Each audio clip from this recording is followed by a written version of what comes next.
In a land before the rush of clocks and concrete, there lived a man named 𝙏, not a king, not a warrior, but a philosopher, one who had learned the art of letting go. Before the world taught us to hold on to everything, 𝙏 stood barefoot before the ruins of his home. Fire had claimed the roof, the walls, the furniture, the books, everything. And yet, he stood there, motionless, calm. His neighbor, breathless and panicked, shouted, 𝙏, your life is burning.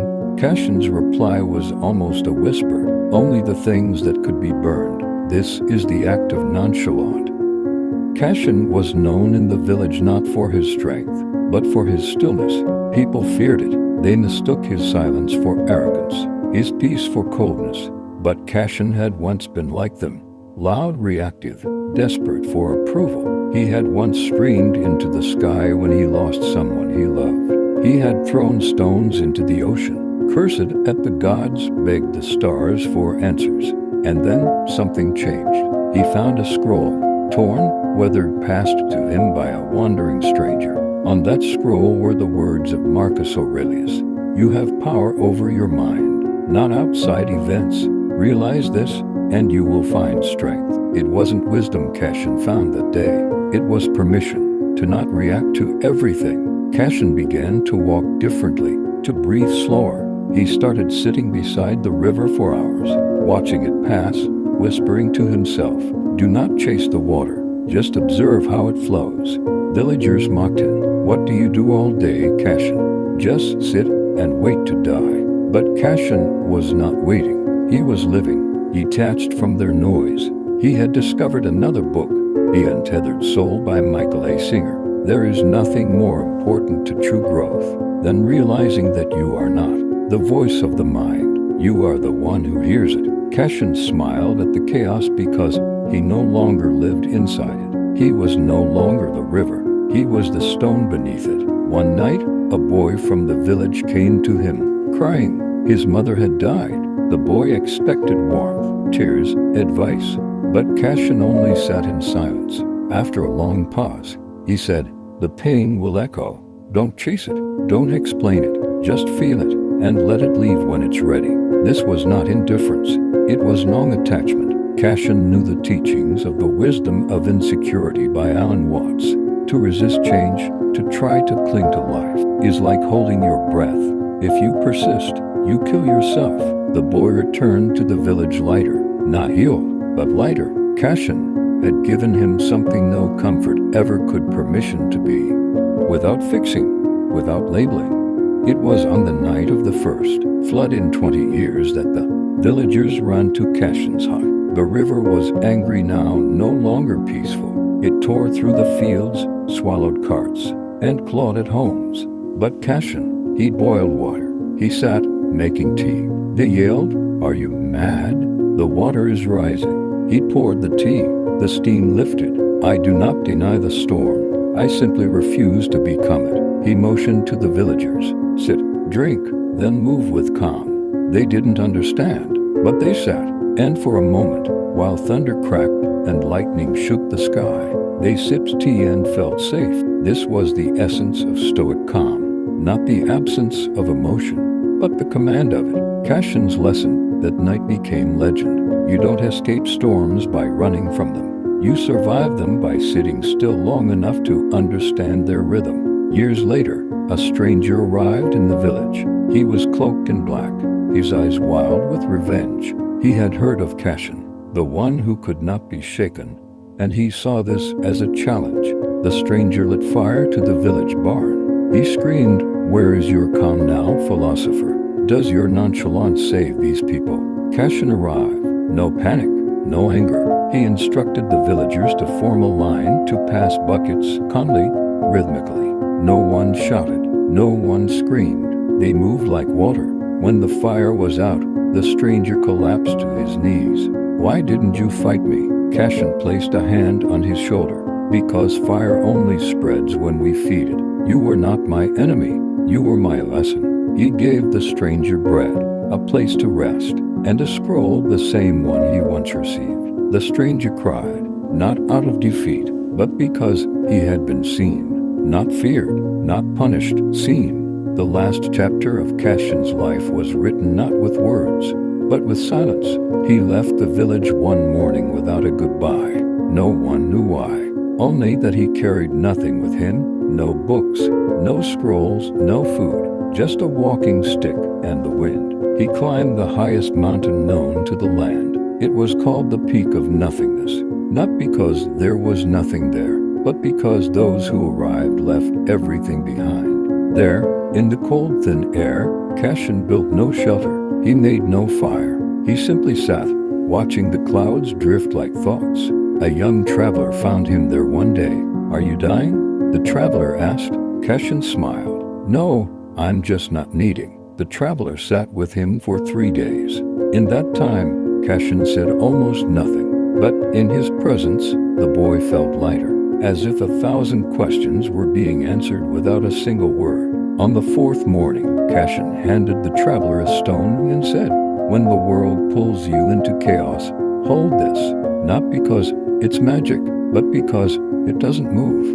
Then he closed his eyes and never opened them again. They say the wind grew quieter that day. The traveler returned to the village, carrying no teachings, no writings, only a story and a stone. Cashin was gone, but the mountain still stands. So does the river. And sometimes, if you walk slowly through the trees, you might hear the echo of a whisper. Be still, be stone, let the fire pass through you. We all face storms, strangers, and fires, but the act of nonchalance, true inner stillness, is not the absence of pain. It is the refusal to let pain shape who you are. You don't have to fight everything. Sometimes, stillness is the greatest strength of all. Let me tell you something real. In this chaotic world, where everyone races for recognition, where opinions fly like arrows, and emotions crash like waves against the cliffs of your mind, nonchalance isn't indifference, it's wisdom. It's the understanding that not everything deserves a reaction. Not every battle is yours to fight. Not every voice needs to be answered. Marcus Aurelius, in his Meditations, reminded himself gaily, "You have power over your mind, not outside events. Realize this, and you will find strength." That strength isn't loud. It doesn't need validation. It simply is. Too many people today are drained by battles that aren't theirs. They carry the weight of other people's expectations. They chase what they're told is valuable, like attention, validation, and yet they wake up feeling empty. The nonchalant man is not the cold man. He is the free man. He chooses where to give his energy, and he protects his peace like a sacred flame. There will be times when people misunderstand you, times when silence will be seen as weakness. But those who found peace know, the quieter you become, the more you hear, the more detached you are, the more clearly you see. So, here's the advice. Let people think what they want. Let the noise pass. Let the chaos swirl outside the gates of your soul. Focus on what you can control, your thoughts, your character, your actions. And when you act, act with purpose, with calm, with meaning. When you choose to be nonchalant, you're not giving up on the world. You're just choosing to walk through it with grace, not noise, with presence, not panic.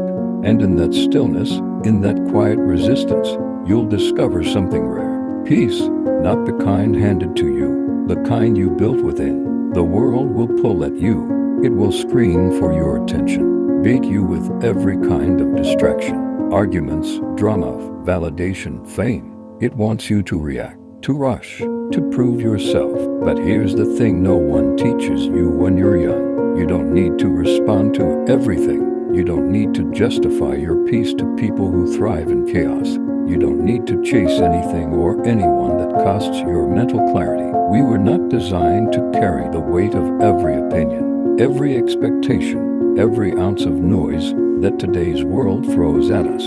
Yet, we've been taught that to care less is weakness, that to be calm is to be cold, that to be unaffected is to be emotionally distant. But that's a lie. Nonchalance is not carelessness. It's care, carefully given. It is the ability to stand still while the world spins wildly around you. It is the internal vow. I will not give my peace to everything. The philosopher Epictetus once said, It's not what happens to you, but how you react to it that matters.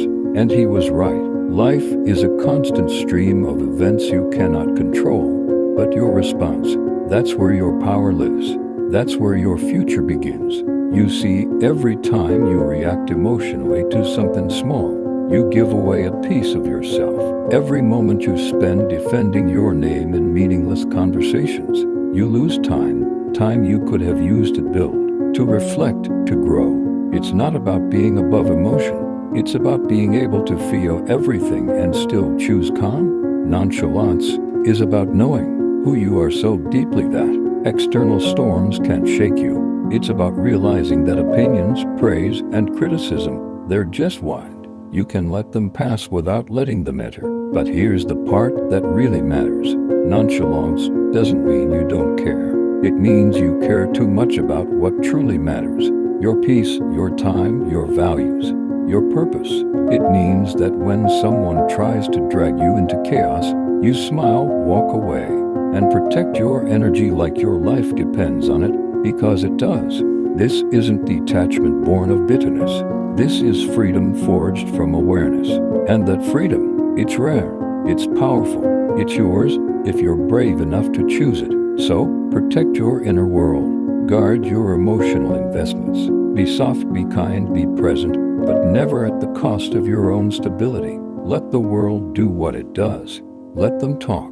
Let them question you. Let them misunderstand. Let them mock the quiet strength you carry. Because someday, they'll understand that the calmest person in the room is the most powerful. If this message found a quiet place in your heart, stay a while. There's more to explore, more to feel, and more to understand.